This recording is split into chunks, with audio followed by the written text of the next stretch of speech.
Good evening. In honor of our men and women who are in uniform and serve our country around the world with great dignity, we ask that you stand and join us in the Pledge of Allegiance. I pledge allegiance to the flag of the United States of America and to the republic for which it stands, one nation, under God, indivisible, with liberty and justice for all. Thank you. Be seated. Welcome to the Ronald Reagan Presidential Library. For those of you that I haven't met, my name is Joanne Drake, and I figured out the other day that I've been with President and Mrs. Reagan for 30 years. I served in the White House, an extraordinary privilege, post-presidential, and then took him all the way through to the time that he died. And then I was asked to come and be part of the foundation staff, and it still is a privilege for me to be here. Well, it's another typical day in Southern California, isn't it? 85 degrees outside, Santa Ana winds are blowing. We're in the midst of a serious drought. We all got up at 5:15 this morning to hear the Academy Award nominations, right, live. We have a little wildfire raging to the east of us. We survived another 4-county, 6 freeway, 8 police jurisdictional car chase in the middle of last night. And we have a mini Carmageddon tonight. That's a full closure on the 405 freeway, starting at midnight for those of you who use the Sepulveda Pass. I promise we'll be done by then because I have to go that way myself. The one out of the ordinary occurrence today is that we have Ben Coes with us, and he brought many members of his family with him. I'd like to welcome him, his wife Shannon, his sons Teddy and Oscar, whose birthday week this is, by the way, and his beautiful daughter Esme. We are only missing his oldest, Charlie, who stayed behind. He told his parents so that he could attend school, but I saw a tweet earlier. He's actually at the hockey rink. We also have extended members of Ben's family here. Shannon's sister, Kelly, with her husband, Alex, and their beautiful daughter, Mila. And I believe we have Mila's grandparents here. And Shannon's brother, Michael, his wife, Nadine, and their daughter, Carly. And I have a strange feeling I'm missing Coes extended family members who may have slipped in, and if so, welcome to all of you. It's a great privilege to have you all here tonight.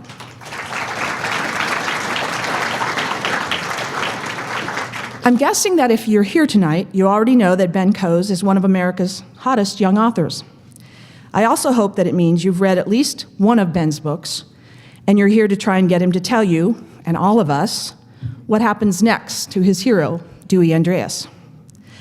What you may not know is that despite Ben's youthful appearance and mischievous, what I meant to say was spirited approach to life, you may be surprised to learn that Ben has a multifarious background that's rich in substance. Ben was born in Hartford, Connecticut. He attended the Groton School in Massachusetts, one of this country's most well-regarded boarding schools.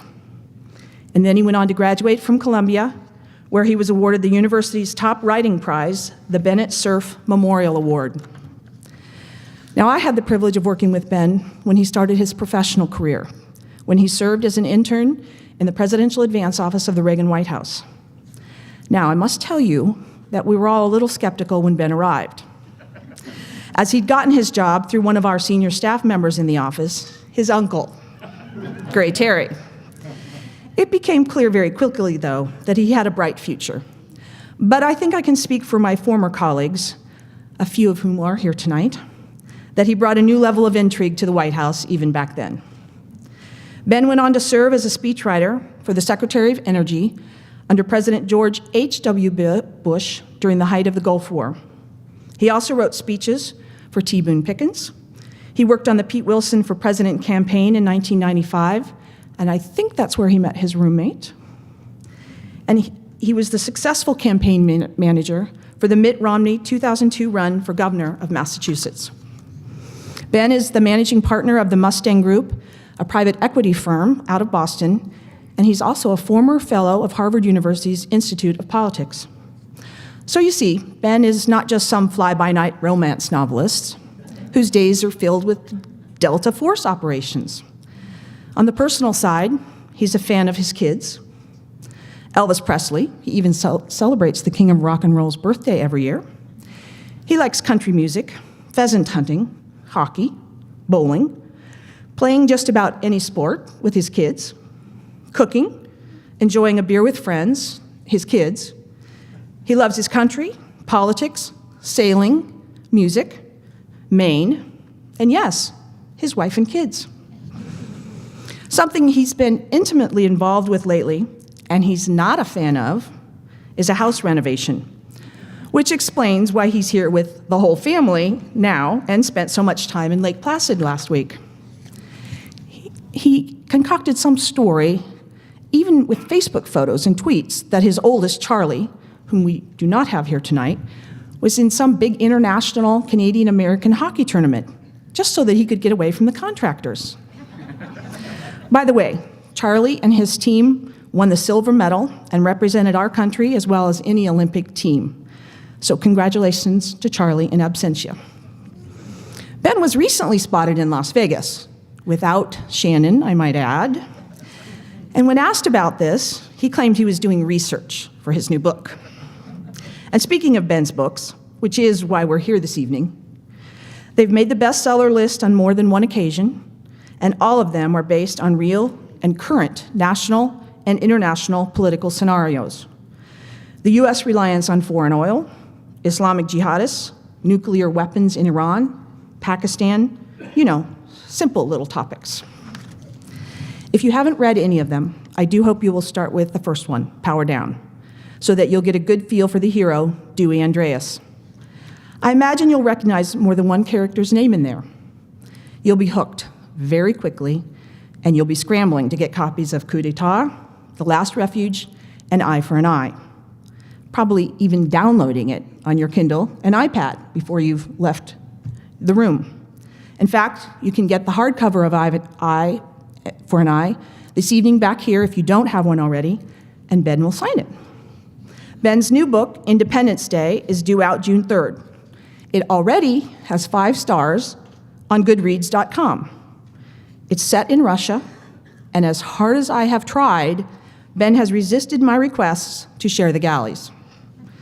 One reviewer in the San Jose Mercury News has said of Ben's books, action, international intrigue, romance. It doesn't get any better.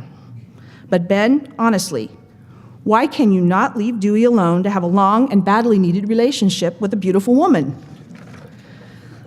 And, since we're within spitting distance of Hollywood, a burning question that we're all wondering is, who will be playing Dewey on the screen?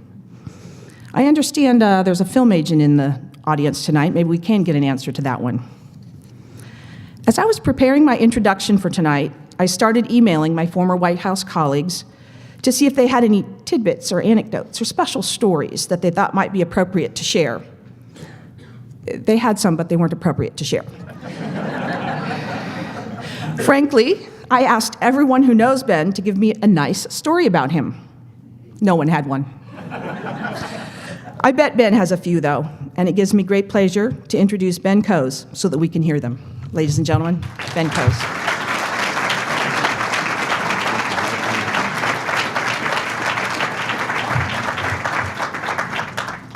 Wow.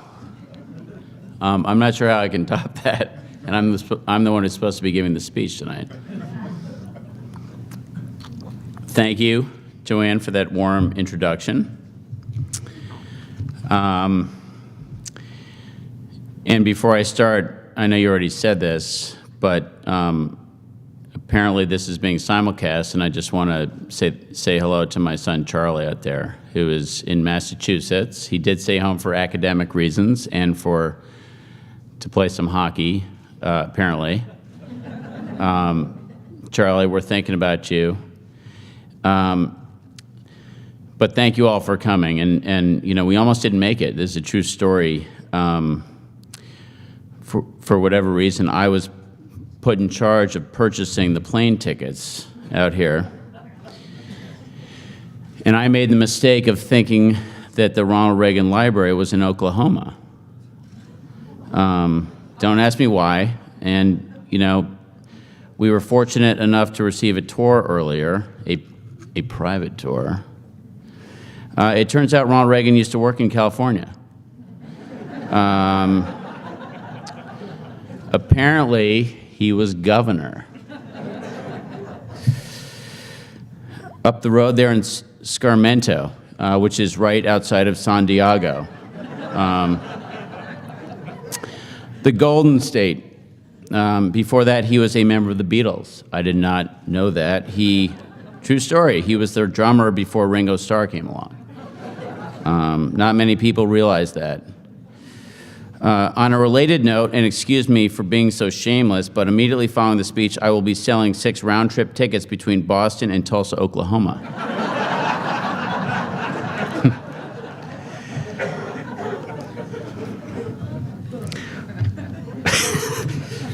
Unfortunately, the date of the Boston to Tulsa leg was yesterday. So these are really one-way tickets. You'll need to get yourselves to Tulsa. The trip to Boston takes place Sunday, Air Guadalajara. Wonderful, wonderful little airline, especially if you're into live chickens. All of the stewardesses are, in fact, highly trained Mexican chickens. Keeps the overhead down, apparently. Look, I'll be the first to admit the value of these tickets is probably not face value. I'm willing to work with you, in other words, to negotiate. See me afterwards. On a serious note, the first of several this evening, thank you, Joanne, Melissa, and everyone at the Reagan Library. Lou, thank you for welcoming us so warmly. You are gracious hosts, and thank you, everyone, for coming tonight. And for those of you watching in live, I am told there are approximately 1.2 billion people watching live.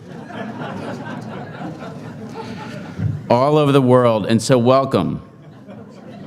Bonjour to my friends in France and Italy. My Italian friends who speak French, that is. I don't actually know how to say welcome in Italian. Auf Wiedersehen, aloha, buenas noches, niet, mugu gaipan. Welcome. To all of you out there across the planet who have tuned in this evening, it is an honor and a privilege, but most of all, it's just fun to be with friends and family tonight and to meet some new people. And of course, to receive the $100,000 speaker's fee, which the Reagan Library has agreed to pay me for my speech tonight. I was going to talk about President Reagan's relationship with the Central Intelligence Agency this evening. But then as I started to write about it, I realized something rather important. I don't actually know anything about President Reagan's relationship with the Central Intelligence Agency. As you can imagine, this made it somewhat challenging. Emphasis on the word somewhat. Sure, I could have written something. Pulled the wool over your eyes. Pretended to be knowledgeable. After all, a lack of knowledge has never stood in my way before.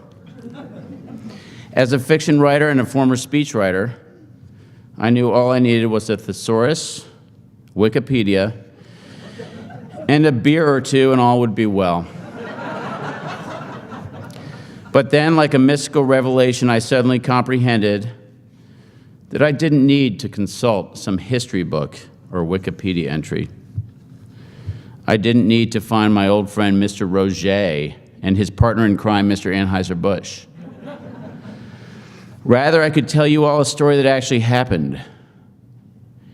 A yarn I was involved with, a moment in time when I was at the White House. That, by the way, is my sister-in-law. Not to call her out or anything. In fact, if you could go play that cell phone tone in front of the camera, because the people in France did not hear it.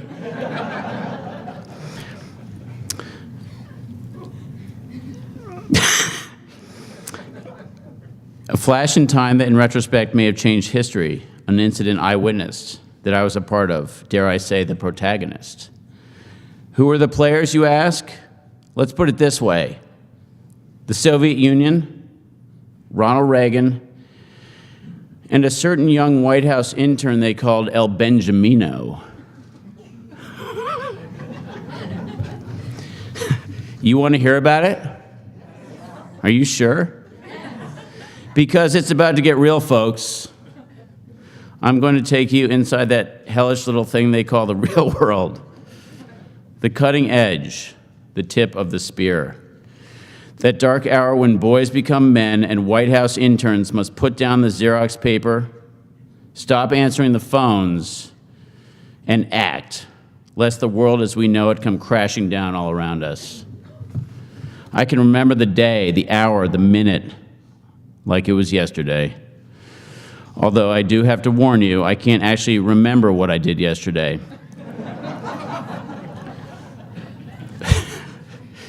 I do have a vague recollection of an airplane and my family, an In-N-Out burger, but that's it. Okay, let's get serious for a minute. Come with me if you will. It was a June morning, 1988. Flash cut to a driveway. On one side, the old executive office building. On the other, the White House. And a certain intern who looked a little like me, except younger. A few more hairs on his head. A lot less je ne sais quoi. The same pair of underwear.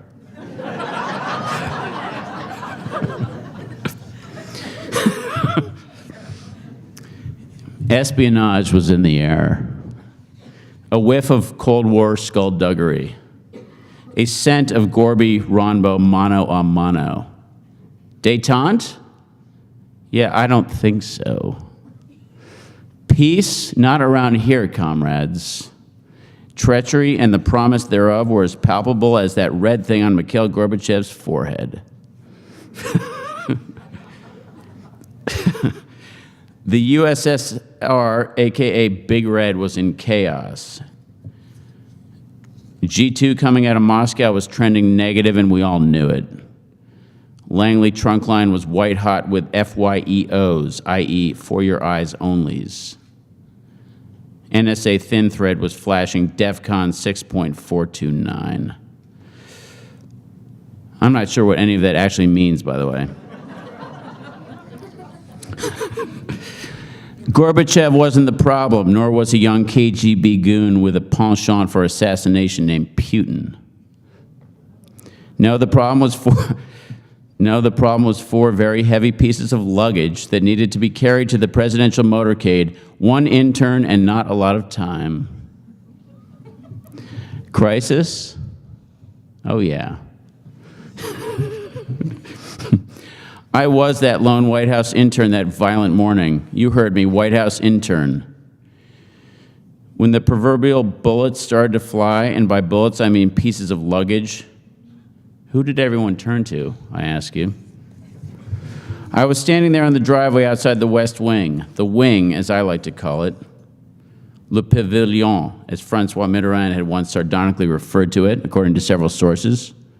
Okay, according to no sources. I made that up. The National Security Advisor, A1 General Powell, or Colin, as some called him, was the first of the big dogs to step outside. He turned to yours truly, El Benjamino, or you, as Powell liked to call me, pretending not to remember that it was me who the legendary Cold Warrior had tried to run over with his Volvo station wagon the previous Saturday as I jogged by his townhouse for the 17th time.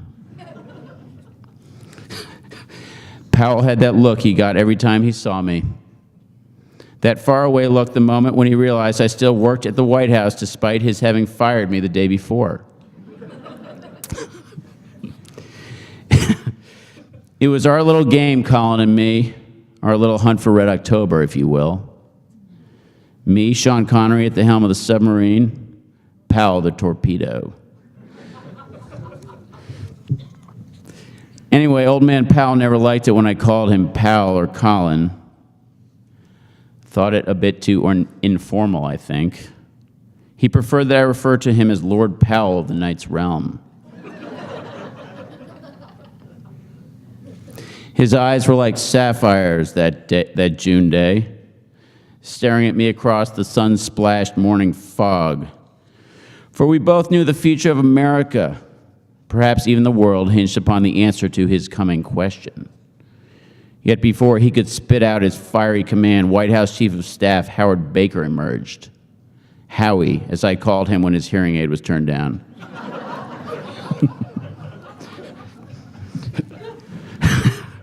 Or Little Big Guy, his nickname from his days fighting Charlie and smoking Mekong Delta Since Amelia over in Nam.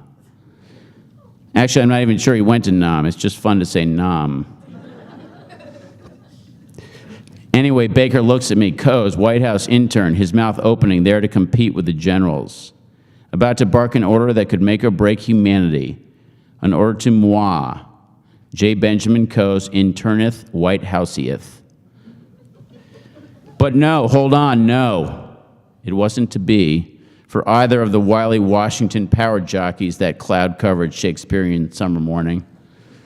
For lo and behold, it was Bush who emerged next from the eerie darkness of the West Wing alcove. Poppy, as some called him. 41, skeleton maker, or Psycho Herbie, as those of us who were with him when he was running SOG paramilitary over at Langley knew him. Georgie Porgy, as President Reagan affectionately nicknamed the kid who was shacking up at the Naval Observatory at the time. With a one Barbara, a.k.a. Miss Lucy, as she made us interns call her before forcing us to try yet another of her chocolate chip cookie recipes.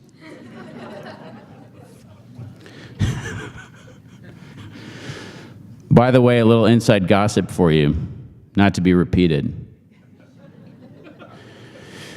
But we made that little vice presidential pad the Naval Observatory. They called it Gitmo East, as we called it. Well, we made that beautiful old mansion wish it hadn't been built by the time old Poppy moved down the street to 1600 Penn. I hear Joe Biden still finds alligator bones in the basement from the spur-of-the-moment croc wrestling parties we interns would throw up there, as George and Barbara played backgammon upstairs. Anyway, Psycho Herbie gives me the eye. He being vice president and all, I felt I couldn't exactly say no. I flashed Baker a scowl, and the intelligence trade a brush off. Skedaddle, Howie. I'll deal with your suitcase later. But Powell was a bit more ornery. He shot me a look. Stop staring at me, you bald-headed freak. He barked, even though I still had hair at the time. I'll be honest, I got goosebumps. It was the kindest thing he'd ever said to me. Well, Lord Powell, of course, he didn't care too much that old Skull and Bones Georgie Porgy was next in line for the presidency and was seeking to preempt his Vulcan mind meld with a certain dashing, very handsome White House intern. Hell no. Powell wanted his bag carried, and he wanted it carried now. That wild, history-infused AM.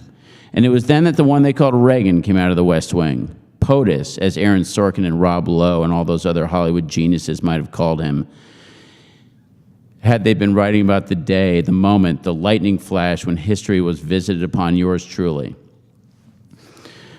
By the way, another off-the-record insider tidbit for you. Again, not to be repeated. The Secret Service acronym for me was White House Adventurer and Killer Extraordinaire, or Wanker, as the agents called me.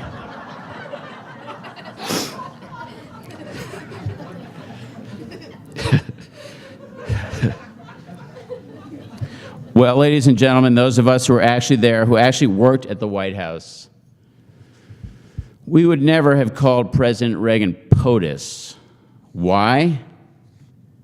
Because it sounds weird.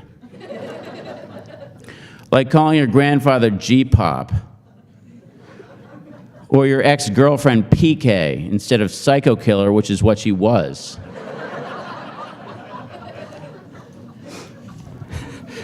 Like an eagle soaring above the Serengeti, out President Reagan flew, as fleet as a gazelle prancing upon the Appalachian Trail. I'm sure I will receive 10 emails tonight pointing out the fact that gazelles do not go anywhere near the Appalachian Trail, by the way. Yes, it was President Reagan, Ronnie as Nancy called him, Ronbo, Dutch, the jelly bean thief, or, to a select few of us, El Capitan. I know what you're all saying to yourselves right now. I can see it written in your eyes. President Reagan should have been clutching a copy of Power Down, my first book. Well, I can write pretty damn well, but I cannot rewrite history, my friends. I'll leave it to God to judge Ronald Reagan's mistakes. Now, given I hadn't written Power Down yet, I suggest we cut old Dutch a little slack. What do you say? The president was gripping something else that testosterone-laden morn. "We're going hot," Rombo cried as he emerged. Actually, he didn't say that. I just really wanted to add that to the speech because it's in my next book, and I needed to test it out. I actually thought it sounded pretty good. No, the president didn't say anything as he emerged onto Old Executive Drive, or whatever it was called, that little stretch of tar that constituted the single most exclusive parking lot on Earth. A parking lot, by the way, I should probably point out, that is not open to the dented Volkswagen Rabbits of White House interns, as I found out when I attempted to park there on my first day at the job.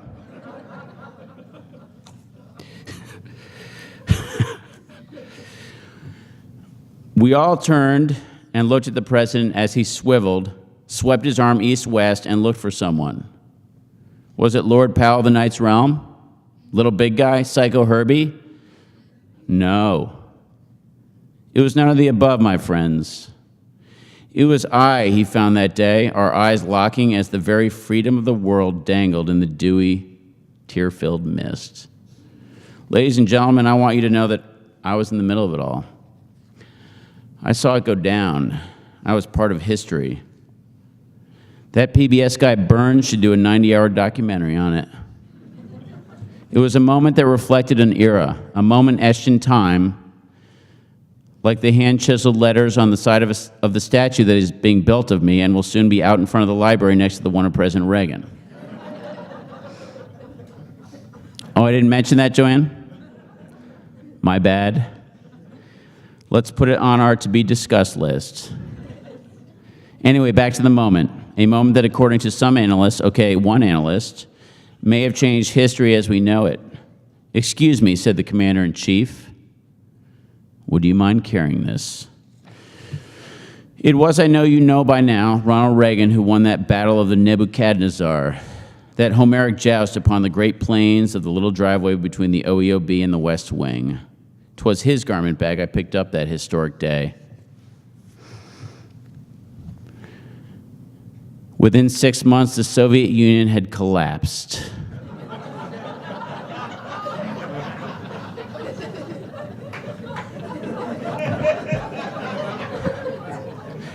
Do I need to do the math for you? I'm not trying to brag. It's never been about the credit with me. I'm just happy to have been the one who single-handedly broke the Soviet Union. Crushed it like a little bug. Had I picked up Baker's Toomey that adrenaline-charged morning, or Powell's Louis Vuitton, or Poppy's Orvis duffel bag with a cute little monogram on it, who knows where we'd be today? Perhaps not at the Reagan Library. Perhaps it would be called the Trotsky Library. And we'd all be speaking Russian and eating borscht tacos and drinking vodka frappuccinos.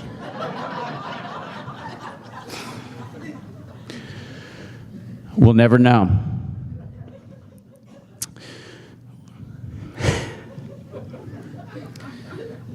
When they asked me to come out and speak at the Reagan Library, I'll be honest,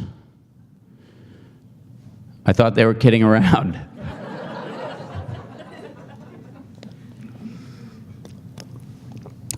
Yet another cruel prank by my pernicious overlords at the White House, some of whom I noticed are here tonight. Joanne Drake. Are there others here? Perhaps others lurking in the shadows, waiting to see if I would fall for yet another of their so-called special projects. Like the time they made me dress up in a mime outfit and deliver a box of Godiva chocolates to Jesse Helms. Or the other time when they had me convinced Helen Thomas had a crush on me.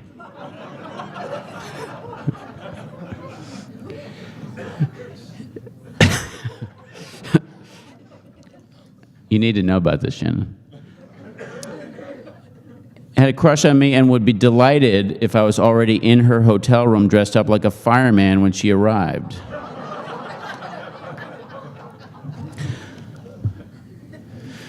Both pranks nearly cost me my hard-earned reputation for urbane sophistication and freewheeling machismo. And so I'm sure you'll please forgive me if I was a tad doubtful as to the provenance of the invitation from a certain library in Simi Valley. But it was no joke. The vanguards of the Reagan legacy wanted me out here stat. What was it, you asked, that gave it away? What made me realize it was an invitation every bit as real as a piece of George Washington's wooden teeth? It's simple, actually. I opened the letter and read it. Look. Don't look down on me, ladies and gentlemen. I get thousands of notes a day from all over the world. Gstaad, Istanbul, Tel Aviv, Sri Lanka, Poughkeepsie, New York, Beijing, Kuala Lumpur, Bellevue. I get quite a few from there, actually. Invisible letters. I don't always have the luxury of reading everything that lands in my inbox. I haven't even read any of my books, if you want to know the truth of the matter. I hear they're not bad, but I'm a busy man. But I read the letter, and it was true. They wanted little old me out here. Apparently, they'd made the mistake of having some speakers in the past who perhaps were a bit too silly and immature. They wanted someone to straighten out the furniture, so to speak, to add a little luster to the place. Naturally, upon verification from a handwriting expert that the invitation had indeed been signed by the executive director of the library, a Mr. John Highbush, I did what any self-respecting man would do, who's just been invited to speak at the epicenter of it all, headquarters for the best president that ever lived. I loaded up my 12 gauge and blew away a few squirrels who'd been burrowing their way into the roof of my garage. On a side note, are there any roofing repair people in the audience tonight?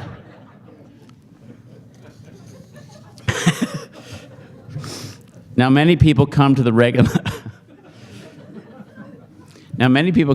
Library to learn about history in the past, and one of the greatest presidents that ever lived.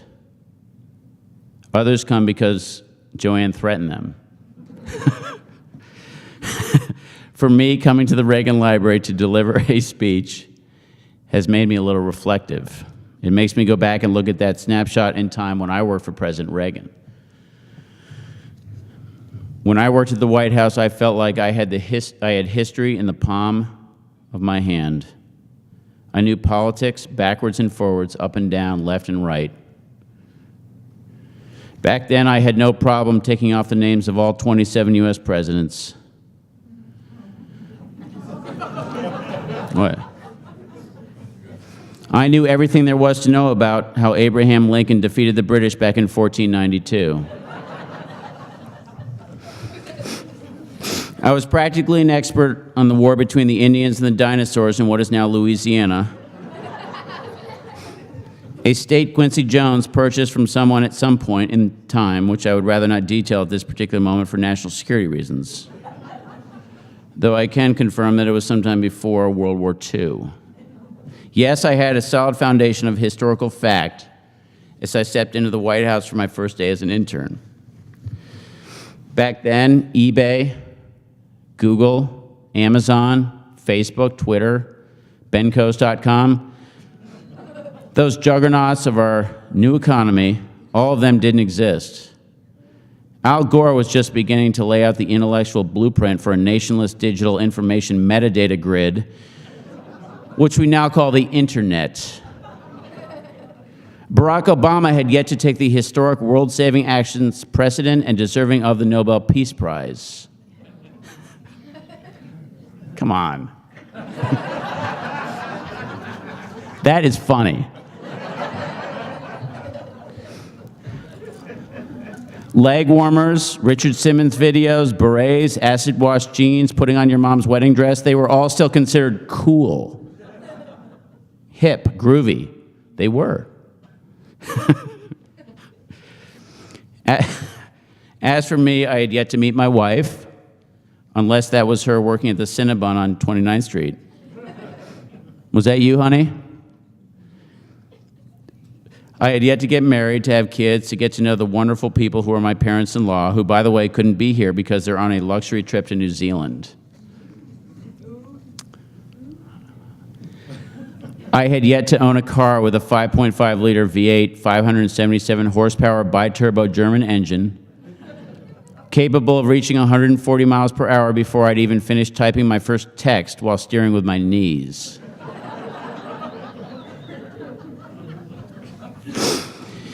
If someone had tried to poke me back in 1988, I would have punched them in the nose.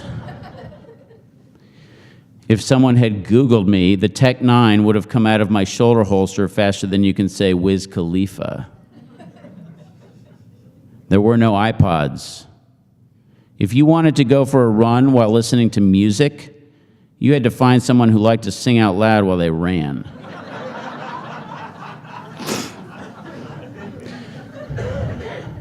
That's not easy, trust me.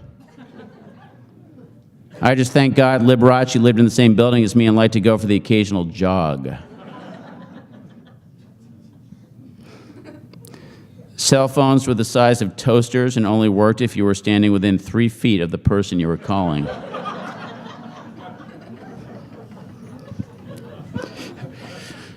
Frankly, with the exception of one's parents, it was easier to just talk to them. As for me, like a fine wine in its early years, I had yet to mellow and establish my delicious afternotes.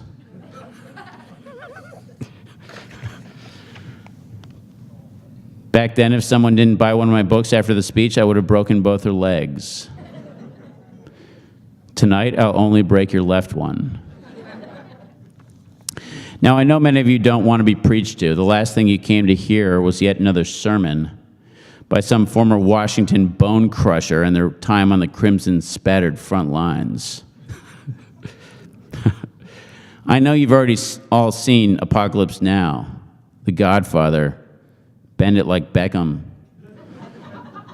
Toy Story 2, and other movies which have attempted to memorialize my tenure at the White House. But hear me out, for I come bearing a message. You've all heard 1,000 points of light. Tear down this wall. Ich bin ein Berliner. Let the word go forth. 77 years ago. Please pass the sugar, Miss Lewinsky.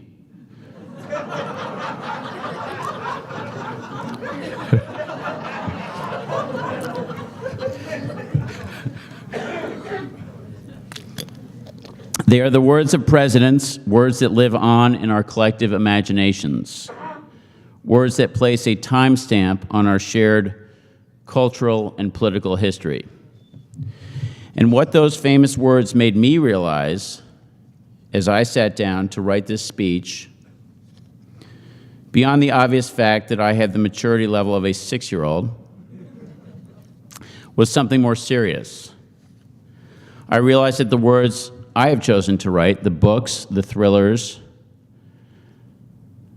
Power Down, Coup d'etat, The Last Refuge, Eye for an Eye, all available at Barnes & Noble, Amazon, and bookstores worldwide. What I came to quite unexpectedly and happily understand is that my books are in their own way as much of the legacy of the White House as those words spoken by presidents. For me as an author, that summer was the time and the place that started it all. My time at the Reagan White House, a time of Xeroxing and answering phones, of carrying bags and getting coffee for people, was the initial spark of my being a thriller writer. The White House is where I started to think about espionage, national security, and what was happening behind the scenes. What did happen before Powell, Baker, Bush, and Reagan stepped out of the West Wing? What did they talk about? Where were they going? Why? These are the questions I asked myself then. They are the questions I attempt to answer now through my books.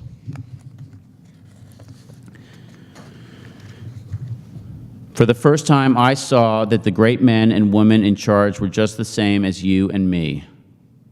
They just happened to be placed in the maelstrom, partially by choice and training, but also by God, and yes, as Ronald Reagan always liked to say, by luck. I would like to tell you my fondest memory I have as a White House intern. Better than the time I took down Louis, an 880-pound Georgia swamp croc in the Naval Observatory basement as George and Barbara hosted a diplomatic cocktail party upstairs.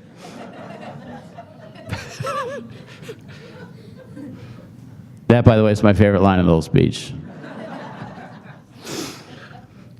The memory I have of Ronald Reagan is not one of him doing something historic, like meeting with a world leader or giving a speech. The memory I have is from a Miami hotel. President Reagan was walking through the kitchen, taking an out-of-the-way shortcut to an event in the ballroom. I was with him along with Secret Service agents, advance people, and aides. The president was running a little late, as I recall. And yes, it may or may not have been my fault. It would have been nice if someone had been kind enough to inform me that Miami Beach is in Florida. Joanne.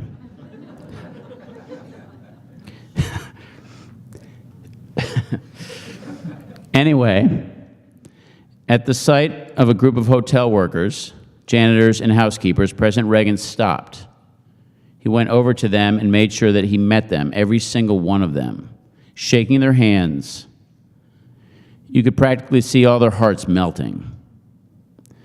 It was a moment they and their children no doubt still talk about. It wasn't a Republican moment or a Democrat moment. It was an American moment, a Reagan moment. And for me, it was the moment that ignited the first spark of creativity inside me. An authentic moment of simple kindness and truth, qualities that President Reagan embodied, qualities that I believe are at the heart of what makes a thriller great and what makes America great. If you have read my first 4 novels, thank you. If you haven't, get out. No. No, if you've read them, you know that it's moments like that moment which I try to give to my readers. I want people to go inside the cockpit, my readers to go inside the cockpit, to see firsthand the hard, brutal, very dangerous and human world that we face as Americans. It's about authenticity, truly. It's what I care most about.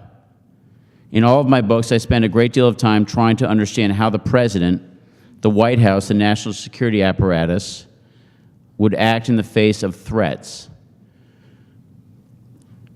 Power Down is about, my first book is about terrorists attacking the U.S. energy infrastructure. Coup d'etat involves the U.S. government having to remove a madman from the Pakistani president to avert theater nuclear war between India and Pakistan. The Last Refuge is about stopping Iran from deploying its first nuclear weapon inside Israel. And Eye for an Eye, my most recent book, is about averting nuclear war. Eye for an Eye, well, I should know, I wrote the book. It's like I'm looking at my notes, it's like, you wrote the book. Eye for an Eye is about the real war that's being waged as we speak, right here and right now, between the U.S. and China. My next book, Independence Day, is about an attempt by angry library patrons to beat a best-selling author to death in the parking lot following his speech.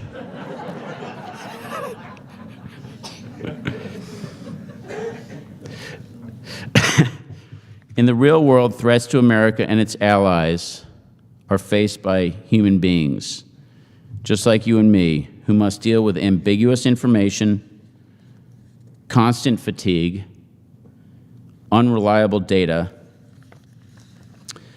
and not a lot of time. I have sources all over the world, and it's remarkable the commonality of the conditions that govern the decision-making context and atmosphere. People are always tired. They always have imperfect information, and they always manage to achieve things, usually in secret, which are almost unfathomable in their courage, their audacity, and their devotion to America. In my first two books, the president is a former California governor named John Allaire. No, he doesn't have a chiseled young intern with 3% body fat carrying his garment bag.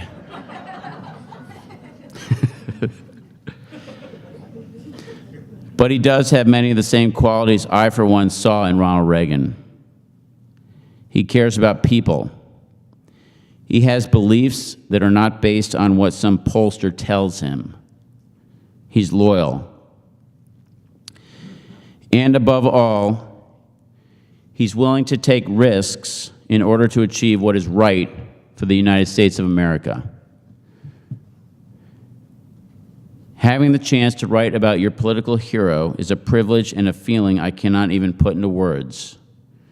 That is one of the biggest gifts I have received as a writer, being able to imagine what Ronald Reagan was like in the fictitious worlds that I create. So too is having the chance to speak to you all.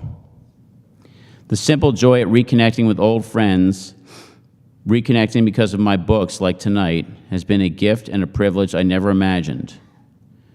It's a truly wonderful feeling. Joanne Drake used to be my boss, one of several dozen bosses I had at the White House. Now I'm her boss.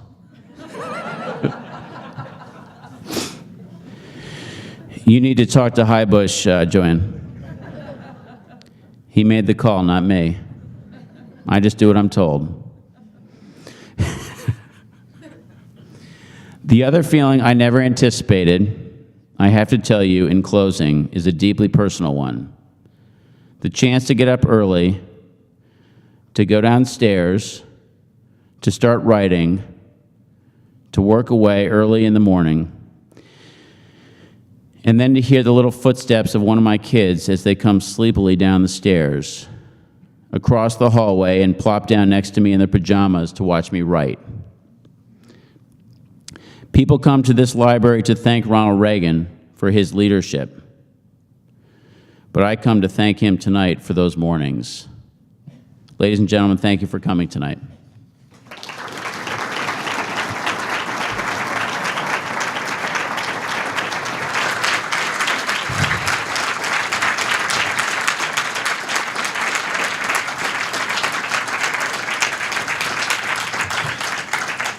So I can neither confirm nor deny his White House stories, except for the wanker part. That's true.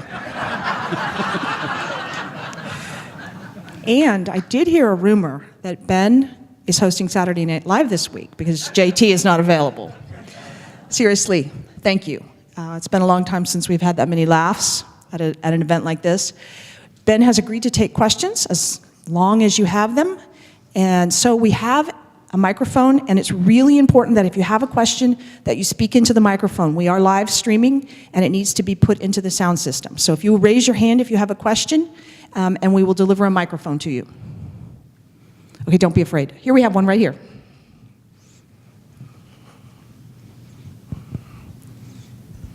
Hi, thank you. Wonderful. Are any of your rights available, your movie rights? Have they been sold?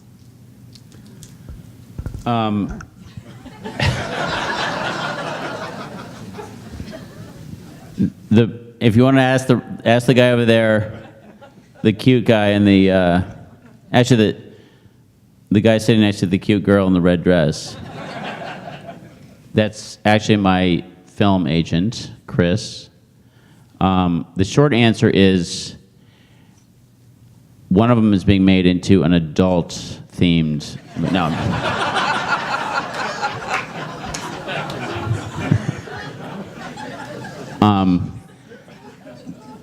But that's only the second book, Coup d'etat. No, talk to him. He's the guy. There have been, everyone asks this, so I may as well just say a little bit. There have been a lot of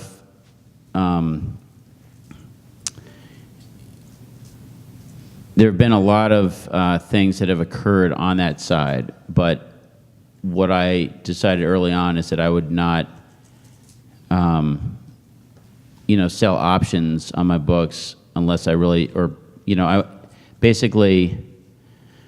don't want to see my work. In a nutshell, I don't want to see Tom Cruise playing Dewey. All right.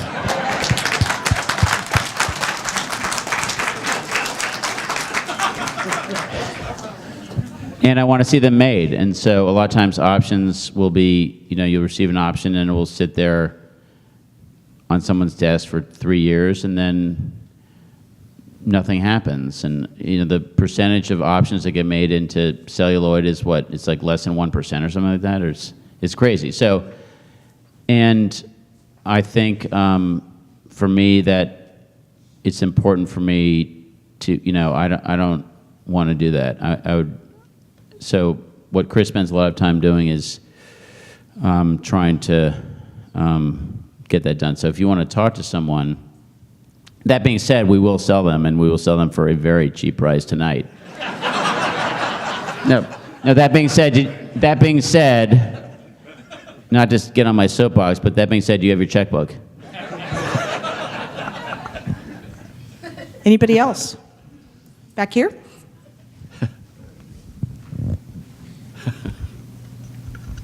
What's your typical writing day look like? Do you longhand? Do you type on the computer? I start with 4,000 push-ups. The last 2,000 of which are one-armed. Usually while my 4 kids are on my back eating breakfast. It's just our thing. It's our family little thing, It's like, no,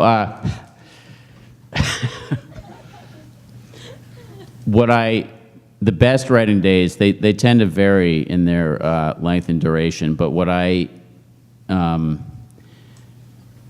think is most important as a writer is I approach writing almost, the way I look at it is like as a general contractor, or even honestly like a bricklayer. I've never thought of it as an art, which I'm sure most of you would agree with. No, just kidding. But no, I think writers who view it, meaning that I think the successful writers, especially in the thriller genre, put out at least a book a year.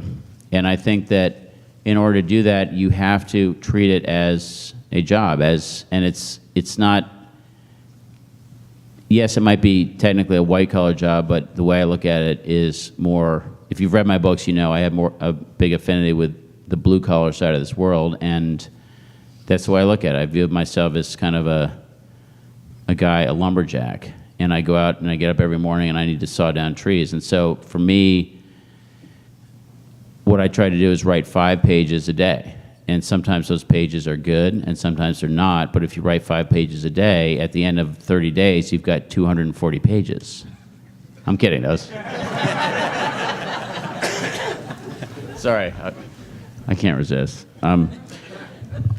So that's my day. And the best days are when I get up at 5, and I don't like getting up that early, and go down and write, and no one is around, and it's amazing what you can do at 5 in the morning when you try to do it. And my fondest memories as a writer, as I just mentioned, were, when I was writing my first book, we lived in this we still live in this drafty old house.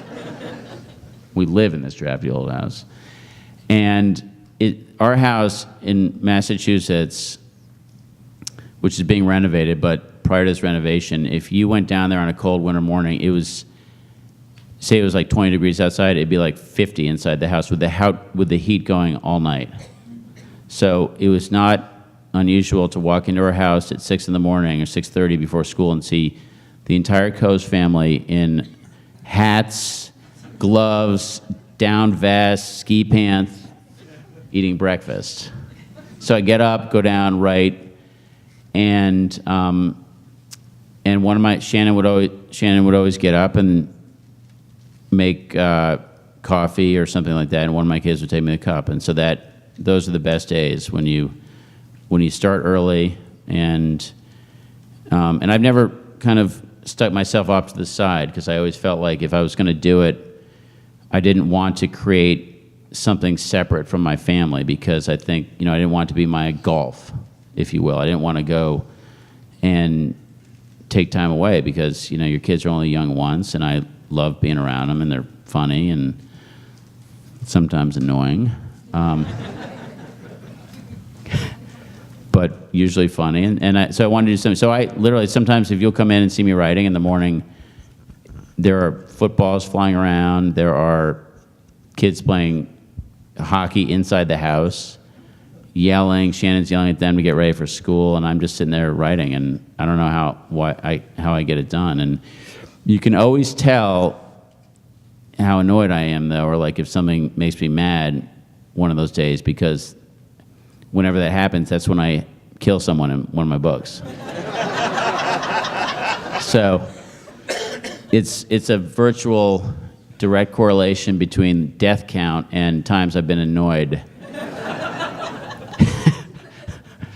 So does that help you out? All right. Right over here.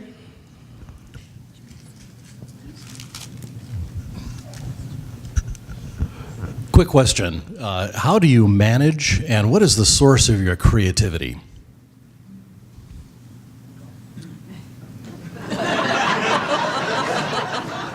Remember, it's a family audience. How do you... No. I don't know. I have no idea. I don't know. I think... I don't know, Joanne. I think that's a question better asked of Joanne. No, I don't know. I just have always. My dad is an artist. My grandmother. I come from a couple of interesting families, but my dad's side of the family came over on this ship right after the Mayflower, so there were all these kind of New England old school people. They fought in the Revolutionary War, and then my mom's family were Jews who escaped, and some of them died during World War II, and my great-grandparents escaped from, Austria. And so I've got this weird mix, but on my mom's side, my grandmother grew up in Albany, New York, and she ended up, it's just an amazing lady. When she was kind of at the dawn of advertising, and she was a great writer, and she was the first female president of one of the big advertising agencies. She was the president of Young and Rubicam, and she won a bunch of Clio awards, and she was a great writer. And I think a lot of it comes from her, actually. I think she was always very creative, and she was there right at the dawn of television. She was there, friends with all these people like Johnny Carson and Jack Parr. But I think it comes kind of from her. And beyond that, I don't know. I think we all have it in us. Actually, I really believe that, and I tell people that. I don't think it's actually creativity. I think that the thing that I have that other people don't is perseverance and determination. I think that everyone has a story, and many stories actually in them, except for some really dumb people. Maybe they have like short stories in them. But I do think that creativity is something that everyone has, and stories and stuff like that, and you wouldn't be here if you didn't, because it means that you've probably read one of my books or all my books, it's the willingness to go through the challenge of writing a book and going through all that's required, not only in finishing a book, but then afterwards in editing it and re-editing it. And it's honestly, it's hell. I'm in the middle of it on the book that's supposed to come out in June. I was like laughing as Joanne was talking because it's my fifth book has some structural issues, which my editor would, if he was here, would tell you all about.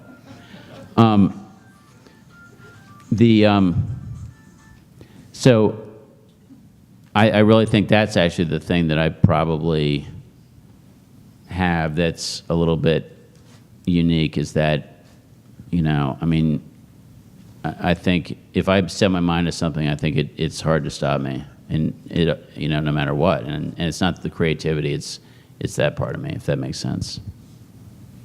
We had somebody over here.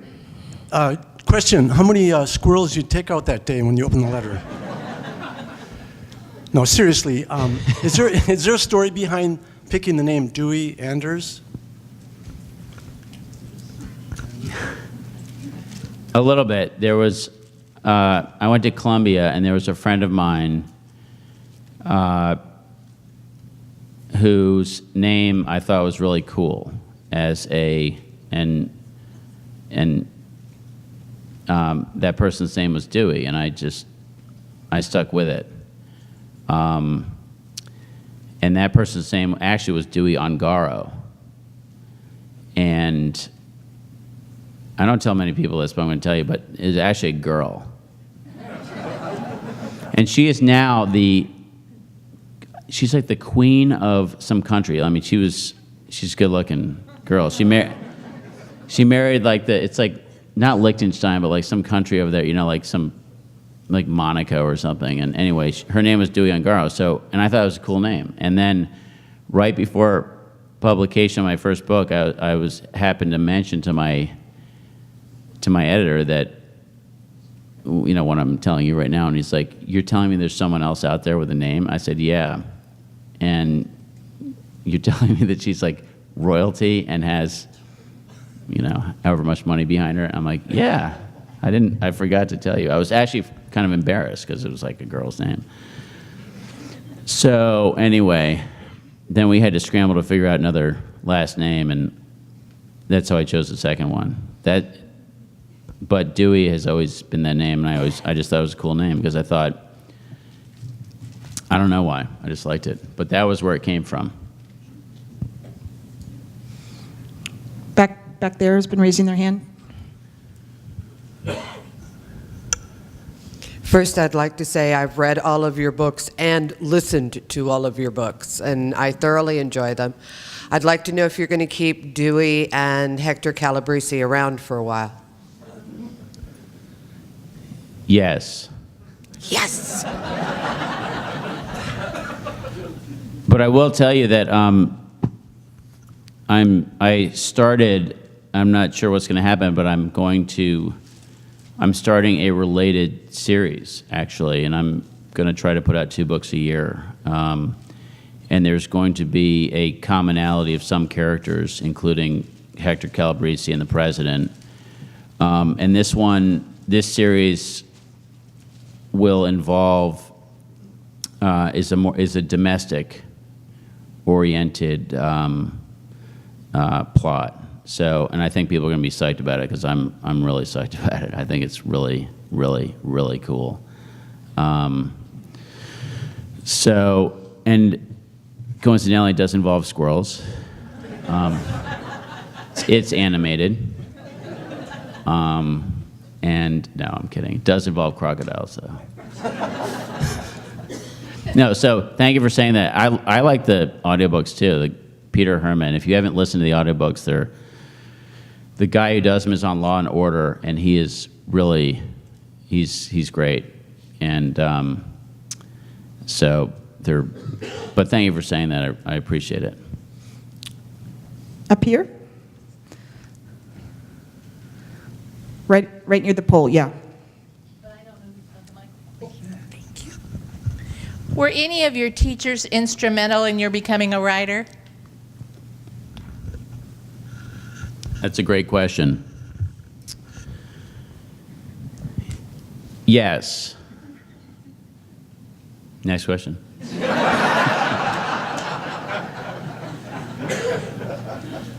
Would you like to know which ones? So, I would say the one who was most instrumental at Columbia, I took a series of, at Columbia in the English department, there was kind of this clique that did a lot of writing. And it was me and these two other guys, one of whom, Brent Forrester, was one of the founding writers of The Simpsons and is now like, he retired when he was like 29. He's like worth $1 kajillion. And the other one was a guy named Danny Futterman, who was nominated for an Oscar for writing the Truman or the Capote thing, whatever it's called. And me, and we were kind of like, we were all friends, but we were all viciously competitive, and we were all acolytes of this guy named Raymond Kennedy, who's this New York Times bestselling, like, more literary writer. And I would say he was the key guy. He fostered this competitive streak, and then he actually did something that was, I don't think I ever would have, I'm not sure I would have become a writer, but he took this short story I wrote, Raymond Kennedy did, and the university has a prize every year called the Bennett Cerf Prize, which Joanne mentioned, and it's given university-wide, and it's usually, it almost always goes to someone in the MFA program, which is the master's program that has graduated, a lot of authors you've heard of. And so Professor Kennedy entered my short story in that, and I beat out, and I didn't even know the award even existed, to be honest with you, but I beat out Danny and I beat out Brent and all these MFA people, and I won the award. And I think that was the first time, and my professor is the one who entered the short story. It wasn't me. And I think that event was kind of key, because I think honestly, if I hadn't, I think it was the first time I kind of said to myself, wow, maybe I can write, maybe I can, I knew I was better than those two, but. Plus all those MFA kids, they're just a bunch of spoiled little pansies. Let's face it, their parents are no, I'm kidding, but I think that was Professor Kennedy was probably the biggest one. But that's a great question. Thank you for asking. Okay, I think we have time for a couple more questions. There was one right here on the aisle. There's a lady that is right in my eye line that I would like. Has she been raising her hand? Yeah. There was... What, she's going to ask me this, nasty question. I saw you shoplift when you were 17 years old. I have read that there was a very high secret agent in the Reagan administration that had a lot of responsibility for what happened with Russia, and his name was Leo Wanta. Did you ever meet him or know anything about him? He only reported, from what I've read, to the president, not even to the vice president, only Reagan. And it was due to him that this collapsed with Russia, through the currency, I believe. That's one question. Then after you answer that, would you answer a quick question? How do you like your health care in Massachusetts?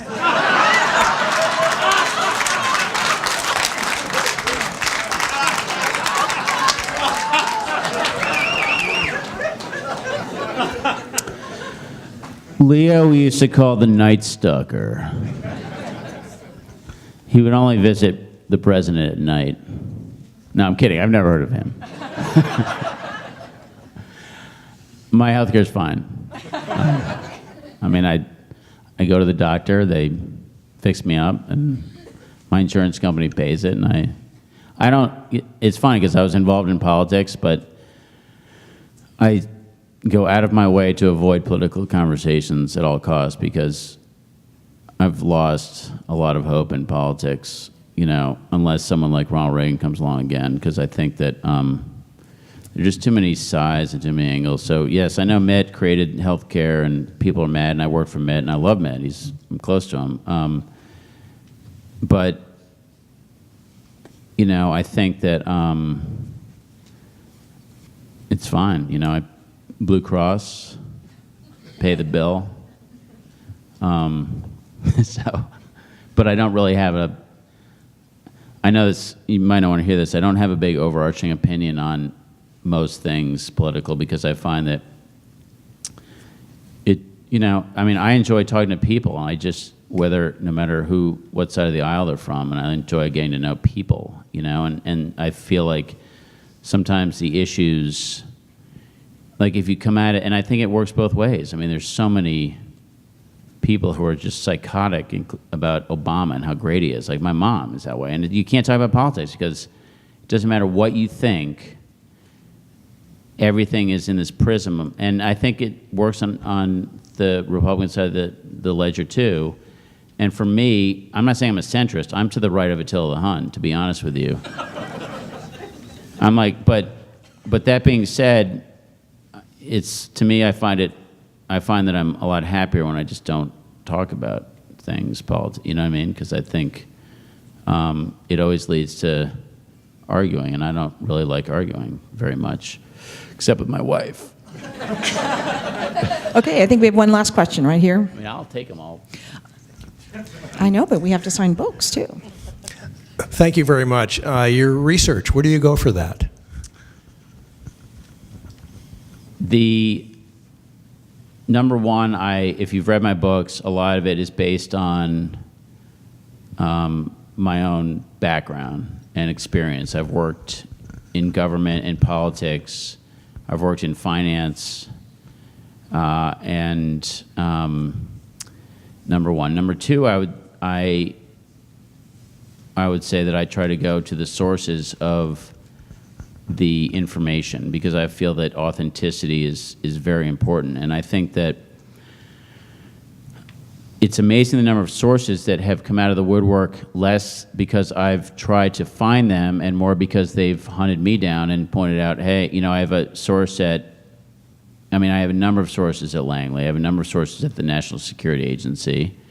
They can't tell you everything, but they're fans, and they want you to write stuff that is real and authentic. I travel a lot, and I try to talk to the people who are involved because I think the most interesting and exciting thriller is one that could happen and where you're as close to the engine, the real engine, as possible. And so, if you've read The Last Refuge is about Israel and Iran, and the hero Dewey needs to essentially infiltrate Iran, and what I could not find out, what I had a very hard time understanding is how we were placing people inside Iran. And don't ask me why, but it fascinated me. How is Langley getting people inside that country? Because if I walked down Main Street, I think they would know within a few weeks that I wasn't Iranian. My Reagan T-shirt on. My Reagan mask on, and so what I did, I taught at the Kennedy School, and so I've got a lot of, and they've been incredibly helpful because they've got tentacles all over the world. So I was introduced to someone who was and still is one of the top officials in Israeli intelligence in Mossad, and he basically agreed to have dinner with me. He would not talk to me on the phone. He would not communicate with me electronically. That should tell you something, by the way. But he would have dinner with me in Tel Aviv, so I flew over to Tel Aviv and had dinner. The guy came out. He looked like Chris Christie, honestly. He drank two $250 bottles of wine. And honestly, I spent the entire dinner worrying that someone was going to walk in and shoot us, because it was like, I felt like, it was fascinating. And it was a Wednesday that we had dinner, and that Monday was the day, I don't know if you remember this, but there was a nuclear scientist in Tehran who had been killed by either, they don't know, Mossad or CIA, by a limpet bomb, which is a magnetic bomb that you put on a car. And that happened on the Monday morning. I went over and we had dinner Wednesday, and he didn't tell me everything, but he gave me intimate details about not only that, but also how they were penetrating Iran. And so if you read The Last Refuge, the plot involves what is, I think, a very realistic